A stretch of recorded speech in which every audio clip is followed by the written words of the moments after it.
Welcome to the Health Fix podcast, where health junkies get their weekly fix of tips, tools, and techniques to have limitless energy, sharp minds, and fit physiques for life. Hey, health junkies. On this episode of the Health Fix podcast, I'm interviewing Lisa Salisbury. She's a health coach, she's a life coach, and a weight loss coach, and she's the host of the Eat Well, Think Well, Live Well podcast. And on this episode of the Health Fix podcast, we're going to be talking about the Clean Plate Club. Anybody a member of that?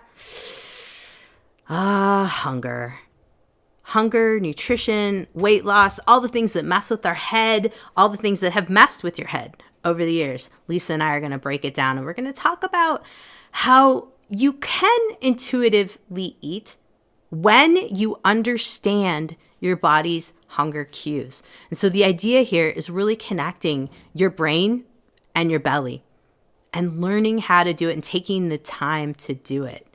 This is what Lisa specializes in, and we have a great podcast to share with you all of her skills. So let's get into the podcast. Hey, health junkies. I've got Lisa Salisbury on, and we're going to be talking about food.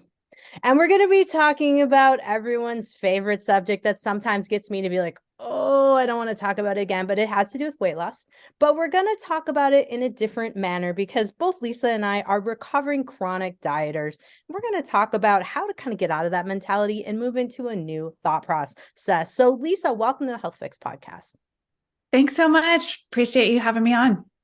So of course, I was intrigued by all of your stuff about helping folks to really change their relationship with food, but change the relationship with this whole concept that we need to diet. We need to have these good foods, bad foods. And one of my podcast or one of your podcasts that really drew me to you was when you were talking about having a program at your church, and you were talking about how, the foods, right? Saying what foods are good foods, what foods are bad foods, eat this, not that, but all the foods were going to be good foods in the end. They were all good. And I was like, I love this concept. So obviously you've done a lot of work here. You've come to be a weight loss coach and also a health coach. Tell us, how did this all come about? What point at which in your life did you say, I need to be a coach? I need to help people with this? Yeah, that's a good question as far as what point in my life, because I actually became a coach before I was fully, I would say, recovered in my chronic dieting. I was actually in my health coach training. I was on what I consider sort of the slippery slope of orthorexia. I don't know that I had an eating disorder, but I was definitely participating in disordered eating.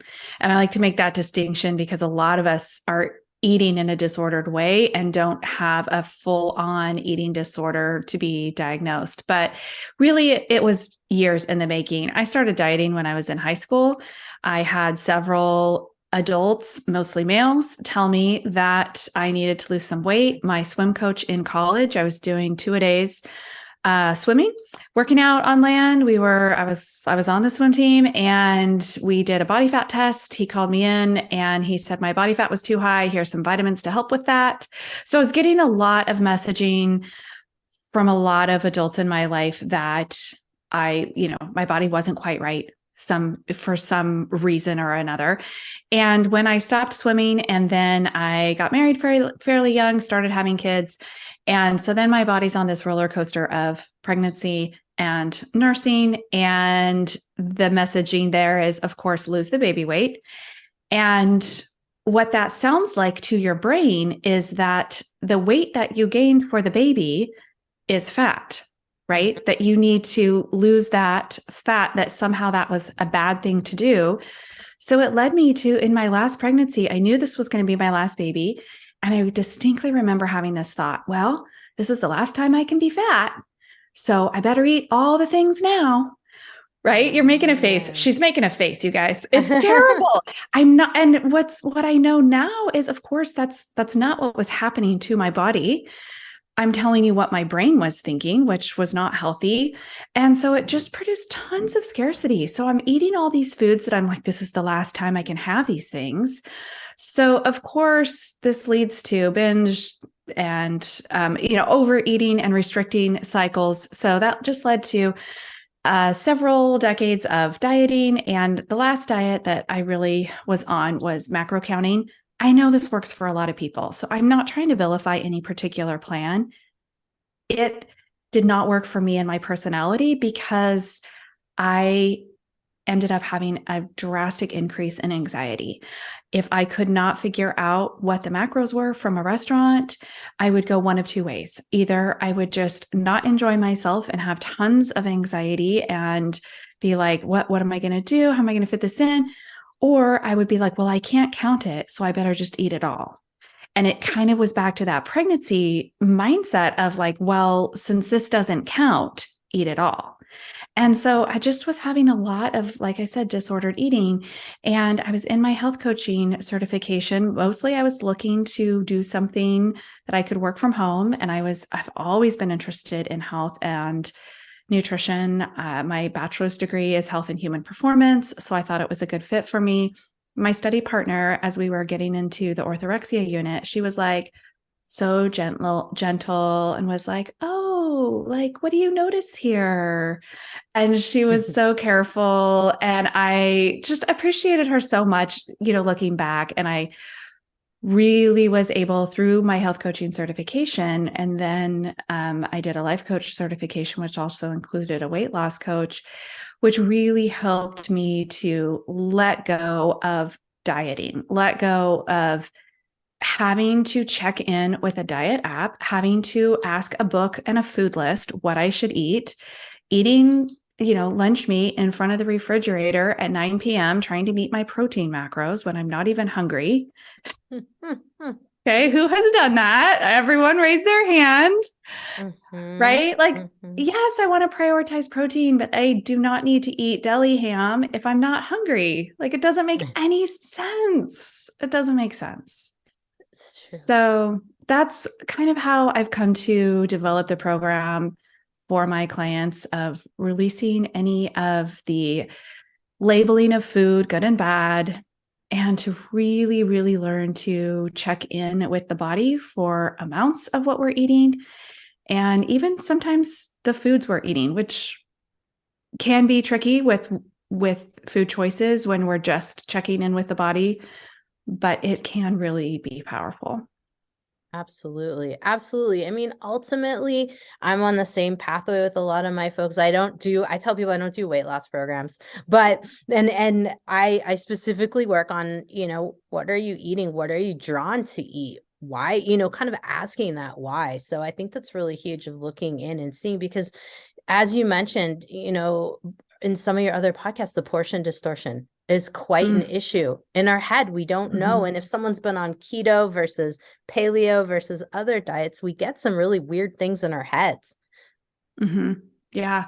Well, portion distortion is just such a challenge for all of us, really, because I've used this example before, but bagels in the 80s were about 3 inches across, and now they're 6 inches or sometimes even bigger. And so we're served these supersize menu options, and not just at the place that supersizes in particular, but just generally speaking, you get these portions at restaurants that are well and above what you would need to get to a satisfied place on your hunger scale. And I always say, like, the restaurant doesn't ask me how hungry I am. They serve the same portion to me as well as to my 6'4", 220-pound husband. We don't need the same amount of food. We don't and expel the same amount of energy, not just from body size, but he walked 8 miles this morning on the golf course. Like, he needs maybe more. If I just did a yoga, like, it just depends, right? It depends on where I am in my cycle. And there's so much that goes into it. The restaurant doesn't care. They just serve a giant portion and they're like, do with it what you can. They don't care. Food costs to them are the least interesting thing about the restaurant, right? They don't care if you eat it or not. It's funny you mentioned that. And it does seem like in our brains, there is that like clean plate club situation, especially at restaurants. I don't know what the heck it is, but it does seem that that's where, if I'm going to finish something, it does seem to be the restaurant. Yeah, totally. The Clean Plate Club. Can I go into that a little bit? Absolutely. Is that okay? Let's go into it. Let's dive right into it. Clean Plate Club people, it is not a cool club. You don't even get your picture in the yearbook. I revoke your membership. It is such a dumb club. But here's the thing. It used to actually be a club in elementary schools. For reals, it was a government program started in World War I. This is why we all collectively use that phrase. We don't all use it just randomly. It's because it was a government program. It was revived again in the early 40s during World War II. And it truly was because of rations. And the idea was for the children to take only what they needed for the amount of hunger that they had and to clean their plates in order to demonstrate that that's how much they had taken. Because in cafeterias back in those days, that was all homemade food. They would go down the line, be served a portion, right? So the idea was just to take what you needed. So based on your age, your grandparents or parents were members of the Clean Plate Club, or even if their school didn't have it, it was widely done in America. So it's no wonder then that when we were growing up in the 80s, our parents said, you need to clean your plate because they're starving children in Africa. Because when they were growing up, they were told you need to clean your plate because they're starving children in Europe. And there was. So it's not our fault that we have this mentality, but the problem is that when you combine it with that portion distortion issue where we're served these enormous portions, it's fine to clean your plate in the 40s when you were served these small, regular type things. But now with all of the oversized menu options and portions, if we clean our plate, we're going to be well past full most of the time. So just have got to check in with our bodies and release the idea that it's wasteful, because there's so many options for leftovers. But the truth is, if you put it on your body when you did not need it for that day's energy, you're going to waste time and mental effort to then get it off the body. Mm-hmm. Mm-hmm. Absolutely. Absolutely. Let's talk about portions for a second again, and Clean Plate Club and leftovers and seconds and thirds. So here's an interesting thing that I find. And even with myself, I've had to really look at, what is the normal portion? I did some of the precision nutrition training where they're using hands and fists and thumbs and things of that nature. And like, honestly, I know that even in health class and any of us who are in our late 30s up to 40s, 50s and beyond, we weren't taught portions. Were you taught portions in school? I know I wasn't. I don't think so. And there is a difference as far as whatever's being taught in school today. There's a difference between portions and serving sizes. So if you, again, not to harp on those restaurants that serve a supersized item, but if you were to order, say, a large French fry, that would be considered the portion. But if you looked on that restaurant's website, they might tell you that serves 3. So the serving size is different than the portion. Portion is just the amount on your plate, right? So there is kind of a difference there. I feel like kids are taught now a little bit about nutrition labels, which would give them the serving size. Okay. Which is often when we look at the serving size, like, for example, let me give you one that always blows me away. The bags of potato chips, like kettle-based kind of chips, and it's 5 ounces. If I'm not paying attention, I could plow through that really, really fast. And I'm guessing a lot of folks and this is one of the kickbacks I get a lot about people asking me about, well, I don't really know what's supposed to be a good portion for me. And if I use like a fist size of, say, a potato or an ounce size of, say, potato chips, it's not satisfying for me. What would you say to folks that are saying those kind of things? Yeah. So the serving size are saying like, well, this size fist is like this amount of protein. That's information for you to know what the nutritional information then would be for that item. Like if you have a protein goal, if you're like, I want to get a certain number of grams of protein, then knowing that would be helpful. But what we want to be able to do is check in with our hunger level and really go off of being satisfied in the body. The thing is that we have for so long stayed only in the brain when it comes to food. We're like, when my brain is done eating, then I'm going to stop eating. And we've lost the ability to ask our body if she is done eating. Because when you start doing this, you're going to find that your body is done eating well before your brain is done eating. This is when those times where you're like, it was so good, I wanted another helping because it tasted good. That didn't have anything to do with your hunger level or your energy needs for the day. Yet that was your brain saying, you know what, this is delicious. We're getting a dopamine hit from this. Go ahead and keep bringing this on board. That is coming from the brain, right?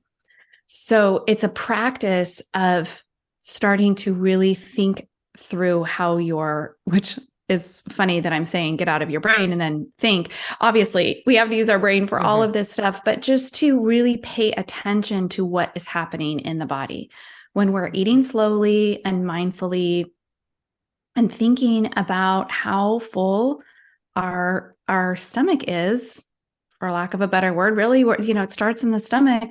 When we start to get those signals, we have to practice stopping at that point. And then comes the managing of the brain yelling at you, but it's so delicious.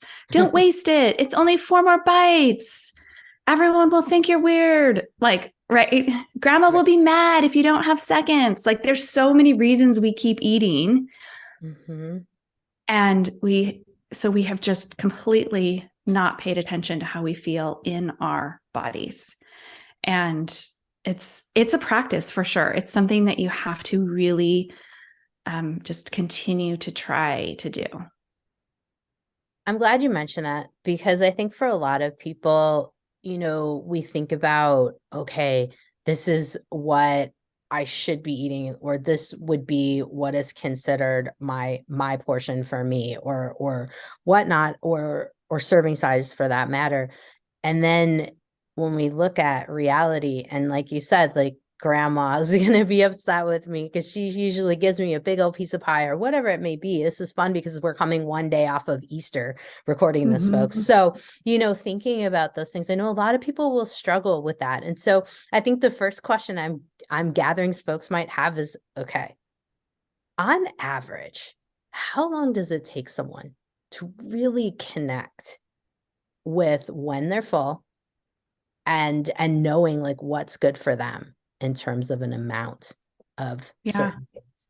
Like, what's filling amount and a filling amount? How long does it take you to learn that? So I would say several weeks, if not months. Like, this is not a fast process. And the reason is because most of my clients are in their 40s and beyond, which means we're fighting 4 decades of not doing this. And so your lower brain is going to fight this pretty hard, your habit brain. It's going to say, let's just count the calories. We don't want to have to, because that's another way we check out, is to just, well, if we just count the calories or we just eat off of a food list, then we don't have to worry about that. So it's going to offer you that as an alternative. It's going to say, like, this will never work. There's a lot of things that your brain is going to offer you that require practice to just constantly redirect. Nope, this is going to work. We're going to just redirect. We're going to think about our bodies. So one way that I do this, if you have children and they've taken those iReady tests in school, do you know what I'm talking about? No. Yeah. Okay. All right. So I live in California. My kids take these tests on the computer to test their reading levels in elementary school. So the computer will give them, they're in 3rd grade, and they start taking the test, and that's giving them 3rd grade questions. And then when they get the 3rd grade questions right, it starts offering them 4th grade questions, and so on and so forth until they start getting them wrong in order to actually test their reading level. Because if they get all of the 3rd grade questions correct, we don't know if they actually read on a 3rd grade level or a 6th grade level, right? And then the same thing going the opposite direction. If they get the 3rd grade questions wrong, then they're going to start making them easier until we determine the actual grade level that they're reading on. So this is what I recommend when approaching hunger. I want you to overeat and see how it feels. I want you to undereat and see how it feels. I want you to practice with different portions because it's very difficult when you always have the same portion to decide if it's the right amount for you, because it's part of your habit, the amount that you're eating. So we want to overshoot, we want to undershoot. And there's a couple ways I create some safety around this. So my clients decide in the morning what they're going to eat for the day. So this is what I have planned for breakfast, for lunch, for dinner. No amounts are necessary on that, but we just want to see what the food is. And if you have a snack planned, you can write that down as well. So that when you are finishing breakfast and you're like, well, I think I'm to my comfortable fullness on my hunger scale, your brain isn't like, but when will we eat next?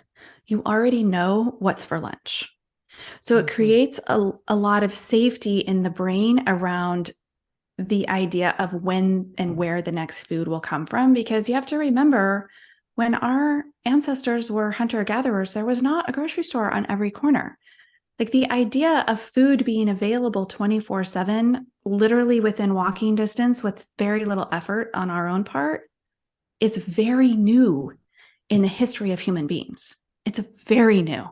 Our brains are not caught up with it. So they're like, if I stop eating now, when will the next meal be? That's what your lower brain does. That's what your lower brain is going to offer you. And so when you have a plan, it's very easy to stop a little bit short of what you think is enough, because you know that you already have food planned. So if you get hungry, no problem. You have that meal planned. And if you went a little past your fullness, no problem. You just postpone that meal until you are hungry. So just making a plan can give you a lot of security in that. And then I do give my clients a hunger scale to work with. So I give them, I work with a scale from -10 through 0 to +10. So -10 is like very hungry. We're having a lot of physical symptoms. We're lightheaded. We're, maybe even to the point of nauseousness. This isn't hangry. We're not mad. I'm talking about the physical symptoms of hunger. And this is also not like, I didn't eat very much breakfast and now I'm starving by lunch. We're talking like it's been many, many hours to be at a -10. Maybe you fasted all day for a medical test or whatever. Then we're going to go through 0 is neutral. We're neither hungry nor full. This is where we want to spend most of our day. And then the +10 is equally uncomfortable as -10. This is so full. Hopefully nobody got here with Easter, but I always say this is Thanksgiving dinner, 3 pieces of pie. We want to lay down in a dark room, unbutton our pants. Even as much as we glorify food comas and overeating, +10 is equally as uncomfortable as -10 hunger, right? So very uncomfortable on both ends. What we want to do is start paying attention as we're getting those physical signals of hunger and start eating at a -3.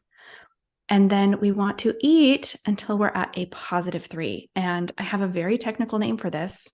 It's called a meal. Okay. Right? Because what happens is people are like, oh, I'm hungry. I need a snack. Okay, well, you're at a -1. You have a snack. You go to a +1. It's not really satisfying. And then you're like, why was I hungry all day? It's because you jumped around -1 to +1 all day long. Like, wait until you're hungry enough to eat a meal and then eat a full meal. Eat until you're at a +3 and then let your body go back to neutral for some time. You should, once you're on this sort of regular path, you should be able to go 3, 4, even 5 hours in between meals as you are eating a full meal when you're hungry, and then letting that meal digest and be in that rest and digest state, and pass all the way through neutral down to -3 again before we start eating. Yikes. Yeah. I mean, I say yikes because I'm like, wow, that's a lot. But at the same time, I mean, it's all those things that we didn't learn, over the years, and we disconnected because of very many reasons of food, as a comfort and things of that nature. But it makes sense. It makes sense to look through a scale. It gives it something different versus writing, the macros. And it's funny you're mentioning like with the calories and macros, it's just a distraction. I never thought of it that way as a distraction, but now that you mention it, I'm like, huh, Yeah. Huh. It's a way to keep us disconnected from our bodies. Wow. Wow. Now, I work in my office a little bit with the Lumen. Have you heard of Lumen? The Hmm. breath sensing.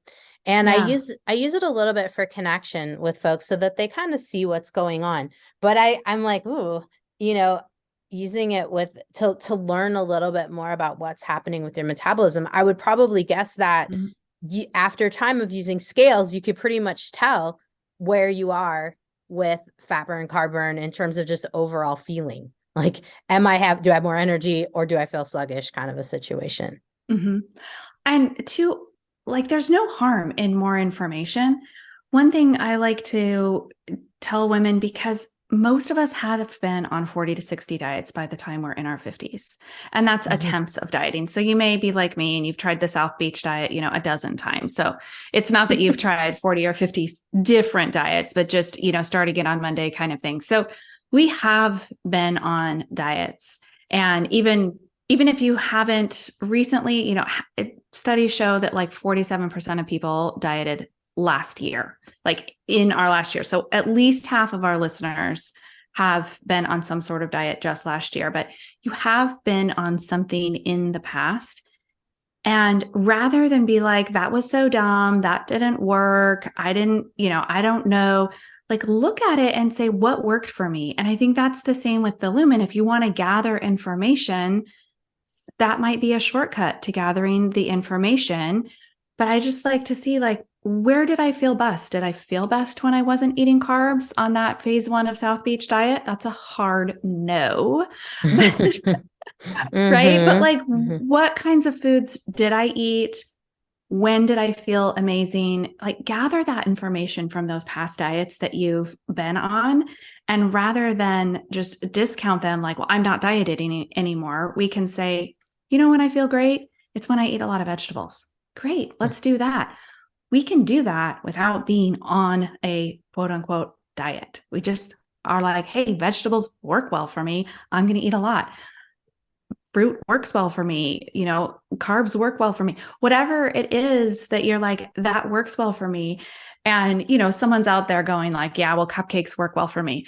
Like, just get really honest. Like, how do you feel after this weekend? Like she said, we're coming off of Easter. And if you Mhm. participated in Easter and maybe had desserts or sweets or candy, and I did, how do I feel? Not great. Like, be honest. Like, it doesn't work well for your body. Like, that amount of sugar does not work well for my body. And so just be really honest when we're checking in with our, like, not just your stomach, but your energy level and, your digestive, your bowel movements, all of that stuff matters, for general health, but also for weight loss. Like, you got to move it through. Absolutely. Absolutely. It sounds like, it sounds like looking at things in terms of questioning and becoming very, very curious. One of my favorite Mhm. things about the body. Do you have with your 12-week program, do you have kind of a format of curiosity, kind of a journaling mechanism for folks? Tell us a little bit more. Yeah, absolutely. Every week there's guided journaling. We're covering a new topic every week to kind of learn about, whether that's how to manage cravings or how to, feel your feelings. We work a lot on thoughts and feelings and how that is driving the actions that you're taking with your food. So there's a lot of, worksheets and guided journaling, but it's funny that you mentioned curiosity in particular, because we talk about ways to generate the feelings that we want. And curiosity is one of my favorite feelings to generate, because it's just so open and it works in so many ways, not just with our own bodies, but with other people. Like, instead of being angry at someone, we're just like, I wonder why they cut me off in traffic. And I, it's true. Like, when my girls were little, my daughters, they had a lemonade stand and they came home and they were so mad because this man in a really nice car just drove right past them. And they were like, I'm sure he had money for lemonade. Right. That was, and I was like, well, what if And I made up Mhm. all these stories. What if that man had to go to the bathroom really bad and he had thought, I'm going to come back and get that lemonade, but I really need to go use the bathroom. And then he forgot. Or what if that man, I just made up all these stories to get them into curiosity. And then I was like, what do you think that man was thinking? Because rather than judge other people or ourselves, we can just get curious and be like, I wonder why I'm doing that. And why am I eating popcorn every night? What's that about? Mhm. Like, what do I need? Like, get Mhm. curious rather than getting mad at ourselves for be like, here I am eating this giant bowl of popcorn again. Right. What's behind it? What's behind it? You mentioned the cravings for chocolate and more Instagram have a Mm. lot of similarities. And so going back to kind of dopamine hits and things of that nature, it all kind of ties back in that curiosity of why chocolate, why now? I Mm-hmm.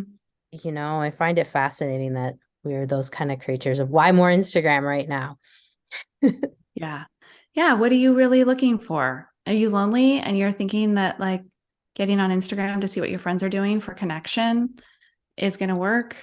You know, we eat for all kinds of reasons. Not all are bad. I'm not trying to vilify. Sometimes when I'm sad, I choose to eat, knowing full well it's not going to solve the sadness. I just choose to do that. It's when we are eating because we're sad or bored or tired and not paying any attention to that being the reason. Hmm. Hmm. What do you suspect with women? Do you suspect that there's a certain percentage of women that have no idea why they're eating to cope and that disconnection? I mean, what would be your guess on percentage, or do you have data? I don't have any data for sure, because of course, women that come to me are realizing they're like, I'm Hmm. an emotional eater. I know I eat because of my emotions, and so I mean, not every single client has come for that reason, but it's funny that like I am thinking of one client in particular who came to me mostly to like her main goal was to reduce her waist size because she felt like she was just constantly bloated. And so rather than a scale weight, she was using a waist measurement to sort of measure that bloating amount, right? And she ended up losing 10 pounds because of that. And it was probably mostly because of the bloating and getting her waist size down to where she wanted it to be. But what was interesting is that she said at the end of our 12 weeks together, she was like, remember a couple weeks ago, we were talking about parenting just as an example. And you said like you could not yell at your kids, like that was an option. Like, could we do another 12 weeks on that? And what she realized was that a lot of her eating, her overeating that was causing the bloating and her food choices was because of her emotions, which she had not even identified until the end, where she was like, I definitely eat because I'm frustrated with the kiddos, and of course we do, because that's because food works. That's the thing. Like food does soothe the emotions, it does work. So we don't want to feel bad for using it. We're not wrong. No, Right. It's just when you decide, like, hey, I don't want to be this full all the time. I don't want to be this uncomfortable in my body because I'm so full all the time. it's huge. It's huge. I have a lot of women that'll come to me and say, like, I don't even know when I'm full. I'm hungry all the Mm. time. And I can imagine that looking at the process of trying to identify and connect could be overwhelming for someone in that state. What kind of advice would you give to someone who's listening to this right now and going, I never know when I'm full. I never, I'm Mm-hmm. always hungry. What the heck do I do? Mm-hmm. Sometimes the always hungry is a mental state of never being satisfied in the brain with food. Other times, let me just caveat this with I work with women who are basically healthy, right? So this isn't Hmm. medical advice. If you have a hormonal imbalance happening, if you have, if your thyroid is not working well and you are, have been diagnosed. I had a girlfriend who was wanting to work with me and I'm like, you know what? Like she's Hashimoto's and it's not well managed. And I'm like, that's just really out of my wheelhouse to manage a thyroid imbalance, right? So I'm talking to women who are generally considered healthy, right? Yes, you're going through perimenopause. Yes, you've got some hormones going up and down because of that. But generally speaking, if you are hungry all the time, my first suspicion is that you're not sitting down to a meal. That would be my first suspicion. If you're like, I just feel hungry all the time, when did you sit down with a plate, fork and knife, a napkin, sit down, no distractions, dish up a meal and eat it all the way through while you're thinking about your body and feeling it fill up? So that would be my first suspicion, is that you're trying to survive on coffee and 100-calorie snack packs. Like it's not nutrition, right? Yes. That makes sense. Yeah, first try to sit down for that meal. Secondly, I want you to really wait until you're getting physical signs of hunger. We want our stomach to feel empty, light, and slightly growling. This isn't like, food sounds good, I should eat now. That's in the brain. So, for example, the difference between emotions and sensations. Emotions are going to start with a thought in the brain, and then the emotion is going to be a vibration through the body. So you're thinking, gosh, I'm really nervous about this podcast interview. And then anxiety floods through my body and I feel butterflies in my stomach, right? Whereas a sensation is something that's happening in the body and then travels to the brain. So that lightness, that growling, those are sensations happening in the body. And then the brain gets the message, oh, I guess it's time to have some food on board, right? So if we're like, I'm really nervous, I think I'm going to have a snack, that's emotional hunger. Or I'm bored or sad or tired or celebrating, right? Those are all ideas that are coming from thoughts and creating that hunger. And it can actually produce real physical hunger. You can actually start to feel hungry from those ideas, but we want to wait for that hunger signal to come from the body. So when we wait for physical hunger and then eat a full meal and practice doing that for several days, you will start to get back in touch. Secondly, processed sugar and processed flour can alter those signals. So although I'm not a fan of labeling foods good or bad and eliminating food groups, sometimes if you're really having a hard time regulating and understanding your signals, you might choose to just lay off the sugar, especially. And sometimes if that doesn't help enough, you could also skip the refined flour for a little while, because that will help you regulate your hunger signals a little bit. And it's not that you have to never eat it again. It's just kind of like a temporary experiment, which I know that just sounds like another fancy word for a diet. It's just a way to experiment with your body to see if we could just get it back into regulation. And so then you can practice eating sugar again. But sometimes when we come off of holiday weeks or the holidays, the big ones, the Christmas, New Year's, and that week, and we're just kind of all overeating and excess of sugar, it's very hard to get your hunger signals back into line when we're overeating sugar. So that can just help to really, if you're feeling like, I just really don't know, I don't feel it, just wait for several hours to eat. That, I think that's really uncommon. I'm kind of giving you multiple ideas here, but another thing the diet industry really loves to tell you is to eat 6 or 7 times a day to keep your metabolism revving. Please don't do that. That is a lie. No. That's just a straight up lie. I can tell you. So it's not necessary. And that really gets in the way of feeling physical hunger, because somehow we've decided that physical hunger is a bad thing. You see these advertisements for diets that are like, lose 20 pounds, never feel hungry. Why? Why have we vilified a natural response? It's that this is the way our body keeps us at our natural healthy weight, by giving us a hunger signal, bring food on board, and giving us a fullness signal. So important. It's so important. That's what Yeah. kills me. Like you said, the whole thing about never feel hungry or eat as much as you want. It's like, that's what got us here in the first place. How is that going to be a Yeah. solution? How is that going to be a Yeah. solution?